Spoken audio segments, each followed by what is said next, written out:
Wish is a very unique opportunity that came out of a place that most of us experienced a lot of negativity in. So over the last few years, we know how crazy it's been with the pandemic and everything. But one of the things that I learned early in my career is attitude and perception are really huge keys in being successful. So while we were sitting around, me and the rest of the board members and our founder, we happened to be friends and colleagues, and we had a lot of extra time in our hands. And we just kept talking about these things that we wanted to do, or we could do, or we always wished we would do. Welcome to Business Ninjas, brought to you by WriteForMe, where you'll hear from business leaders who are out there growing their business and slaying it every day. Learn from the masters. Let's get started.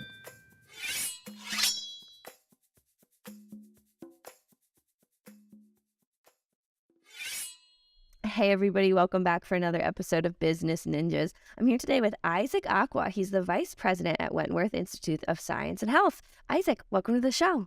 Thanks, Kelsey. It's great to be here. Looking forward to speaking with you today.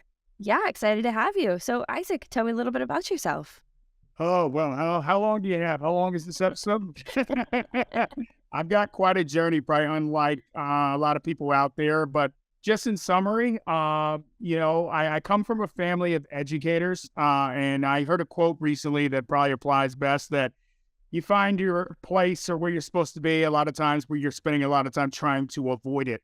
And I think that's where I kind of got to where I'm at. I started my career in sales and kind of bounced around and tried different industries. I never thought going into it that I would do that. I thought I would be more traditional and have kind of straight line. But I just found myself kind of experiencing different things. And then one day I was in a situation where our company was expanding, and they came to me and said, what is it that you think you do really well? Because now that we have more resources, you've got to focus on one thing. If you had to focus on one thing, what's that?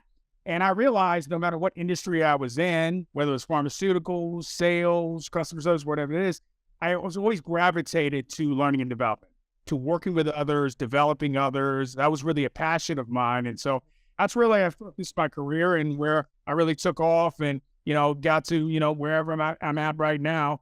And today, what I wanted to talk to about is a passion project of mine, something that started a couple of years ago, the Wentworth Institute of Science and Health. And, by day, I'm a L&D leader, but it's really something that has become, my focus. And I think that's something important for everybody that, no matter what you do financially or professionally, you should find time to do something that really stimulates you. And I think because I've been in learning and development so much, it's natural to have that service-oriented attitude.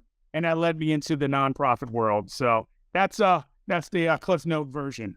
Cliff Note. That's fantastic. Well, it sounds like it's been a really interesting journey. You've taken on, Wish. Talk to me a little bit more about, Wentworth and Wish.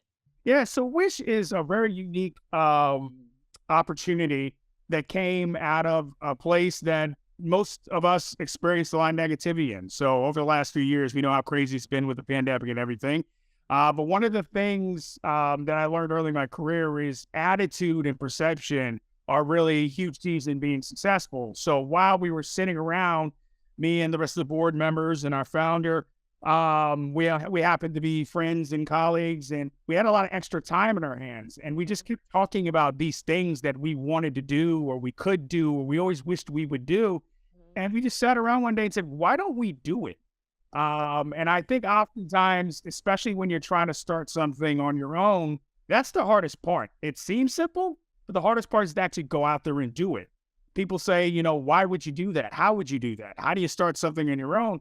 And really, you just have to sit down and figure it out. So we did some research, we got some legal in place, and we founded Wish on the purpose of investing in the future of science. Our founder has her PhD in genetics and molecular biology. And so she loved her journey.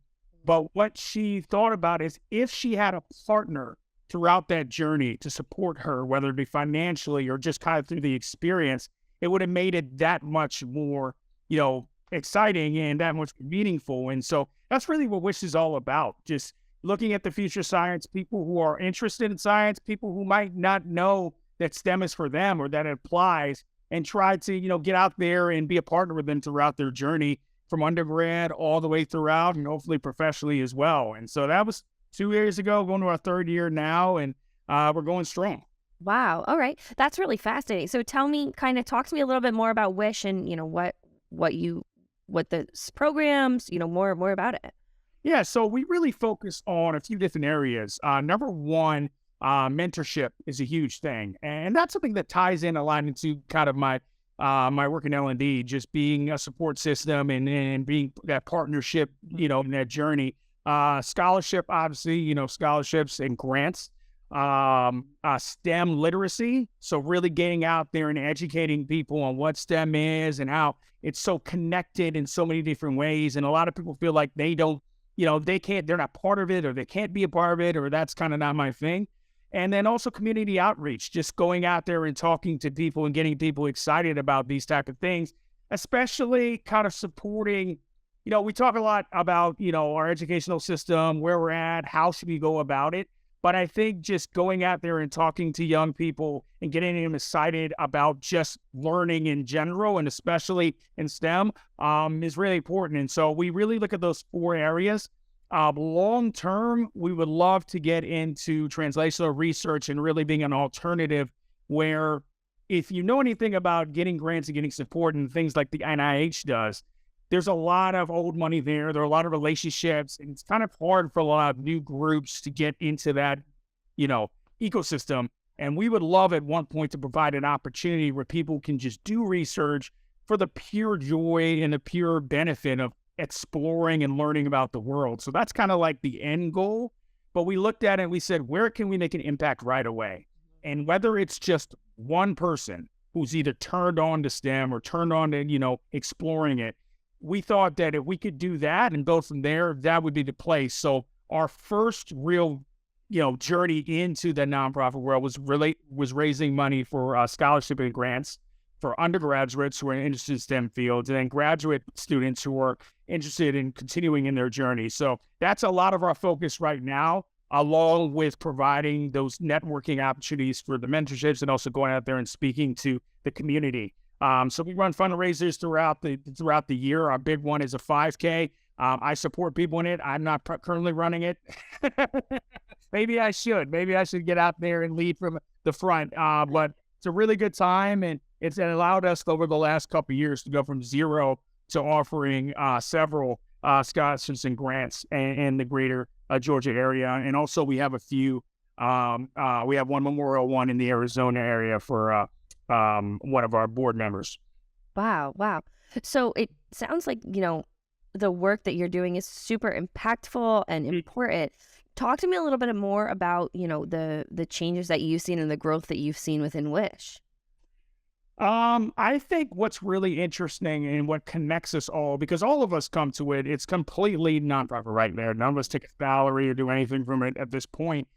How much us taking our passion, our energy, and our extra time into something that we can see that impact in has really been rewarding, not only personally, but also professionally in our day-to-day, because we're getting so much energy and so much positive reinforcement from doing something that really has an impact. I would say that Wish initially, just like anybody or any organization or any group of people that want to do something, it was a lot of us around us figuring out what we were going to be, what our purpose was, and all this type of things, literally from scratch. And I think over the last 2 years, it's just been incredible to see our growth from, the first donor that we were able to engage, the first, marketing post we put out there, and the first board meeting that we had, the first kind of away day we did, like all of these firsts that you may take for granted in your day-to-day. It's really reinvigorating us. And at the bottom, at the end of the day with it, literally going out with our community outreach and speaking to the public and looking in people's faces and seeing that our time is valuable. And that I think a lot of people, when it comes to doing nonprofit work, they look at the big organizations and they say, well, we'll never be able to be like, say, the Red Cross or something like that. Like, what's my dollar going to do, or what's my 5 minutes of time? And I think the biggest growth I've seen within the board and within the community is, every little bit literally counts. As corny as it might sound, or as cliche as it is, it really has made a difference. Even in our sponsors, they're giving their money and their time, but they're seeing in the community how these students are going on and they're being successful. And, that dream of partnering with them and, seeing that success has been really rewarding. Wow. So do you think it's that, really starting from the ground, really working for everything that, has been able to help Wish differentiate itself from its competition? I think so. And I think we've really focused on ourselves. We don't really look around and, I mean, obviously we're aware that we're all in competition with everything around us, but, and that's probably a contrast also to what we've done, what I've done professionally. With Wish, we really focus on what we're doing, how we can get better, and how we're affecting the community, as opposed to looking around and trying to grab territory or kind of push people out of the way and being really competitive. Now, don't get me wrong, we are competitive. We want to grow. I think that's essential in anything. You have to want to win, so to speak. And I almost think our chosen fundraiser of a race kind of fosters that within us. But at the end of the day, I think that the fact that we are coming and we're kind of pure of heart about it, it really does distinguish us out there, because there really isn't anything for us to gain out of it other than, supporting other people and kind of spreading our message and getting the satisfaction out of that. So I think that's, and knowing that you can do that, I think we all in our professional lives are an autopilot sometimes, where we're chasing the next promotion or we're chasing the next level, whatever it is. And knowing that you can go out there and do something from an altruistic standpoint has been really eye-opening as well. And once again, added something to my professional life, as opposed to, you think about, man, when I get off of work, I want to rest, I'm going to relax, that's where I'm going to recharge. Actually getting out there and working in the community and working with Wish has really energized me in a way that I didn't think so. And I think my board members feel the same way. Wow, that's fantastic. And like you said, I think you took the words right out of my mouth. It's that altruistic giving back that, you are just putting in the work so that other people can have opportunities. I think that's fantastic. So, to that point, it sounds like, you're doing a lot of events. There's a lot of groundwork that's going on. Talk to me a little bit about the individuals that are involved with Wish. Talk to me a little bit about trends that you've seen and what that looks like. So, as I mentioned, the individuals that are involved with Wish all completely are volunteering their time. We have a really good mix. And see, this is another thing that I think we do really well, is that we're a scientific or STEM-based organization, but our board members come from various different perspectives in industry. We have people that have PhD level experience in strictly STEM fields. We have people like myself that come from more of my undergraduate degrees in psychology, more from a social science or from a sales background. We have people that work with technology. And so because we're able to have, such a diverse group of thought leaders within our organization, I think we're able to see, the world around us in a much more literally round way. And I think we court that. We want people who are currently interested in STEM, but we also want people who never thought they would be, or people that are discouraged in certain ways. You hear all the times in the educational system how people check out at an early age because they just say, math's not my thing, or, whatever it is. And we'll go in and talk to these kids and say things like, hey, you like play video games, or, the shoes you're wearing, or, have you ever heard of analytics in basketball? That's all STEM stuff. You don't realize that's connected. And I think that is huge in terms of the type of people that we love to work with, the type of we currently work with, and the type of people that will become part of Wish moving forward. As far as the trends, I would say one of the things that I think we did really well is kind of an attitude of what's old is new again, and just really getting out there. And it's interesting because, obviously coming from a portion in time where we're really disconnected and unable to connect with people, we really focused on trying to connect with people, whether it be virtual like we're doing today, or actually going out in the community now that we've gotten a chance and talking to people and really connecting on that way, that word of mouth. That's really what birthed Wish, what's keeping us going. And I think that's a really, big thing that I think, especially with technology and, in every industry, I think the simple things are forgotten a lot of times. And I think what really focuses a lot on keeping those things simple and really keeping about the people and really, like I said, being pure to and committed to what we want to do. Yeah. So kind of talking about misconceptions, you mentioned that a lot of people don't necessarily understand how far the reach of STEM is or what falls under STEM. Would you say that's one of the biggest misconceptions kind of around Wish is understanding, how big STEM is? Or talk to me about some other misconceptions that you may have heard. I definitely think that's the biggest one. I mean, even myself, it's funny whenever we're around our president, and then she, invariably people ask, what's your degree in and stuff like that. You get the big eyes, and you go, oh my God, wow, genetics and molecular biology, wow. And you just see that people are intimidated, or they feel like, oh, I could never do that. I think that's what I hear a lot about STEM. I could never do that, or that's for like the geniuses or whatever it is. And I think that one of the things we're doing with our STEM literacy program and also our community outreach is really making it more tangible and more accessible to more people. Especially, when we keep focusing on kind of younger people, but, making them feel like, you don't have to be, top of your class in math or whatever it is, or even know that you want to do STEM.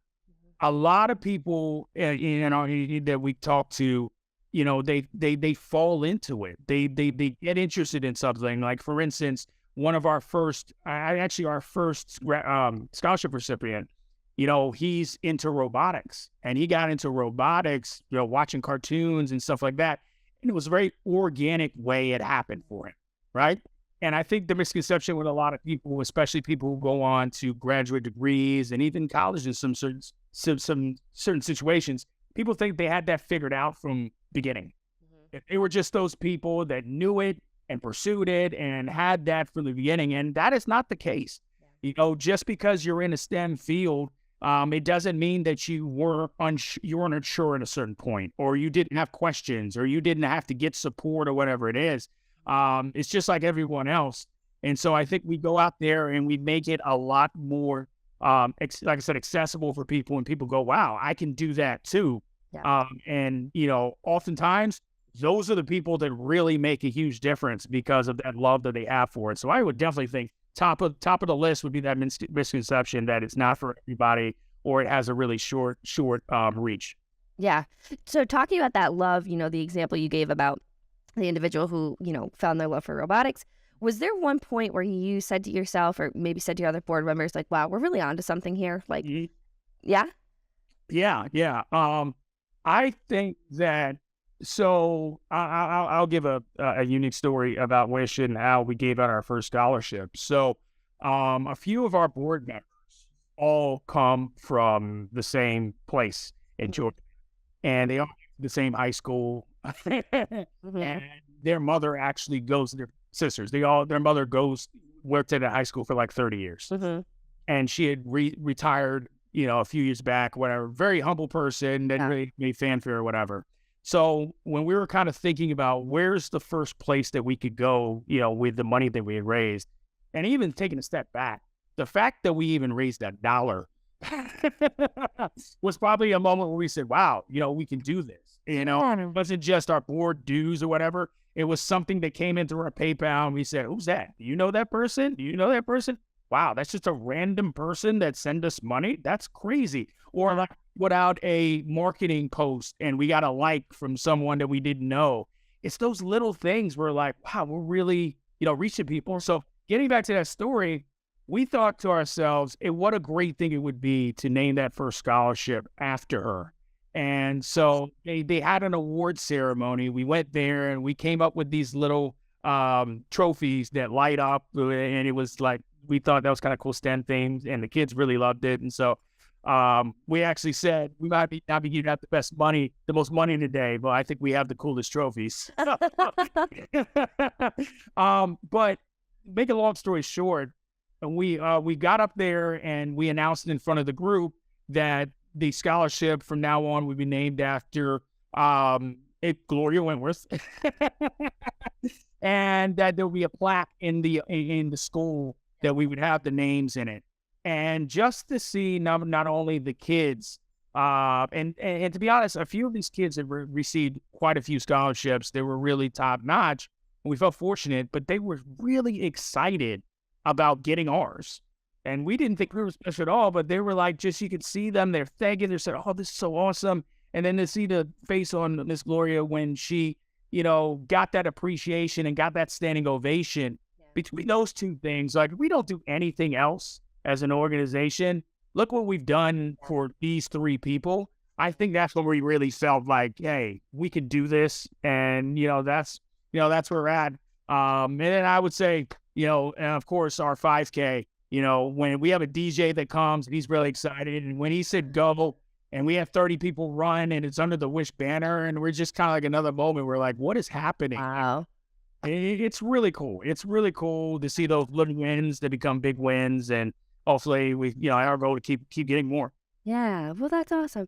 Well, Isaac, as we start to wrap up this conversation, where can people go to learn more about Wish?